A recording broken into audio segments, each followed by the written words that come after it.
Welcome to the channel. In this 4-player chess video, I'm not going to analyze the entire game.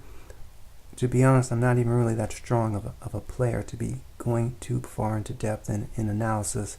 In classical chess, I'm only about 1700, and you could find a lot of much higher rated YouTubers who have their analysis of various chess games online. But anyway, this video I thought does a pretty good job of showing some of the interesting pawn structures and just showing some of the different types of openings that players are trying in 4-player chess. 4-player chess is relatively new, by the way. If you're interested in giving it a try, it's available at chess.com. I'm not in any way affiliated with chess.com. I'm playing in this game with the red pieces. My rating is pretty low at the time, 1381. This was recorded a while ago. But let's go ahead and take a look at this game.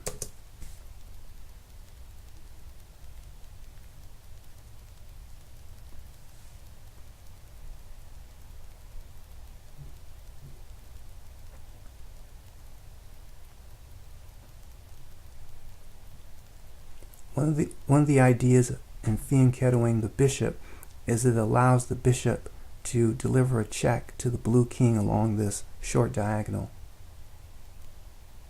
And additionally, it also applies pressure to blue's pawn on the b5 square.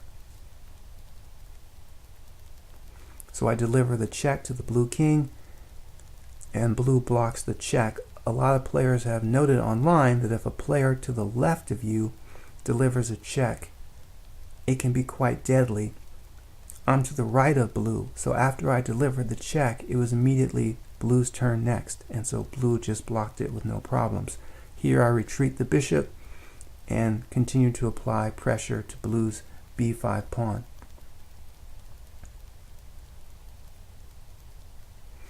This is an interesting pawn structure. You see a lot of players online castling their king behind this arced pawn structure. In fact, this is one of the reasons why I even started recording these videos, because I notice players online have different strategies and different approaches to try and break down this arced pawn structure.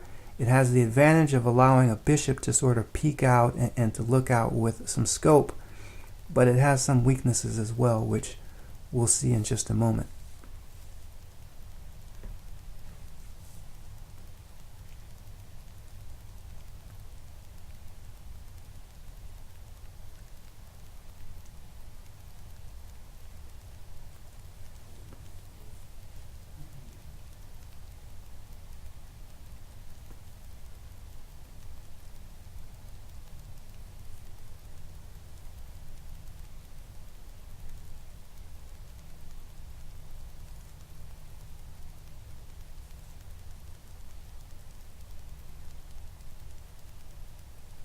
The red knight is on its way to the L4 square to deliver a check on the green king. If green decides to take the knight, I'm thinking that it will allow me to advance the pawn and recapture with the pawn to L4, and it will allow my rook a little bit of scope. It'll allow my rook to come out and get some activity. So let's see what green does. Now I'm to the left of green, so when I check green, it's now blue and yellow's turn next to act. So green is frozen, and in that time, while green is frozen in check, both blue and yellow have launched an attack. So you see this theme or this idea quite often in 4-player chess. One attack or one potential recapture results in a lot of other players just piling on and applying more pressure. Green doesn't take the knight. Green decides to retreat their king. I go ahead and retreat the knight. I feel the knight has done its duty. The knight has done some damage, so I bring it back.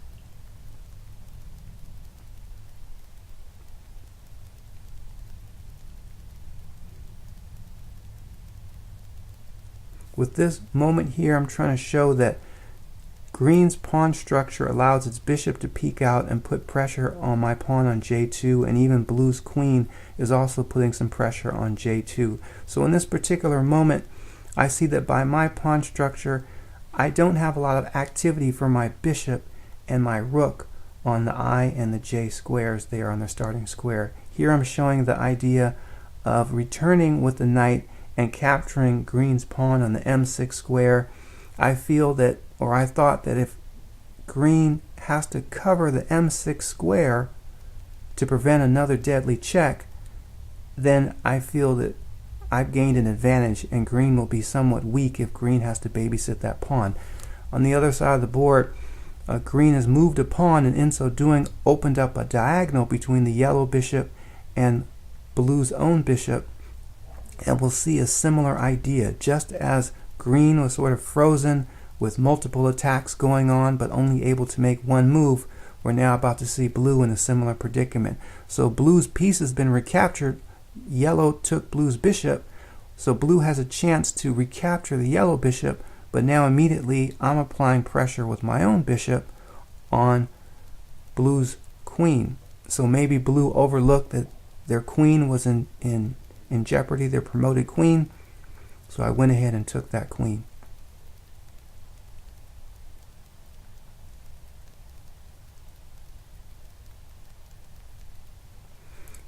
Now I notice that green is not capturing the knight on the L4 square, so I decide to reinforce the knight just in case green does decide to capture. I can recapture with another knight and continue to apply pressure. And of course, green's king was vulnerable along the dark squares of this diagonal.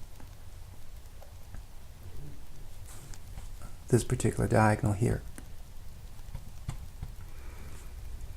So while green is still babysitting this pawn on M6, I have another idea of capturing the pawn on the M4 square, and here it's an interesting idea or aspect of four-player chess, the way you can use your enemy's pieces to support your own attacks. So I remove the knight, or I move the knight, revealing a discovery on green's king, and as you can see, the green queen was hanging and has now been captured.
Okay, the video is coming to an end here.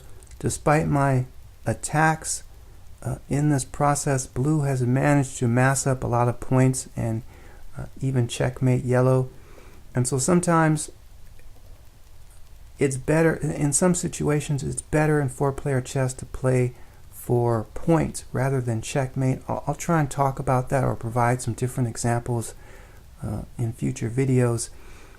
I'm wrapping it up here. I don't want to keep this video going too much longer, but we'll just conclude by saying that the green king is in check here, and wherever green were to move, I could deliver additional checks. If green goes to a dark square, then green is vulnerable to the discovery of this bishop on J2, and if green comes back down to either the M or N4 or M4 squares, then the green king would be in line with blue's rook. So there's different ways that you can use your opponent's pieces to even support your own attacks, and some interesting and creative stuff that players can do in not only their attacking strategies but also just even in their opening strategy, ideas, and in their pawn structures. I recorded the audio for this video all at once in one take, so if there's any awkward moments in there or awkward silences, then so be it. But I hope you enjoyed this video, and in upcoming videos I have some really interesting games I've recorded from some much higher rated players, And what I'd like to do is try and even get some of those players to provide some of their commentary and some feedback on what were their ideas behind their moves. I hope you enjoyed this video, and hey, thanks.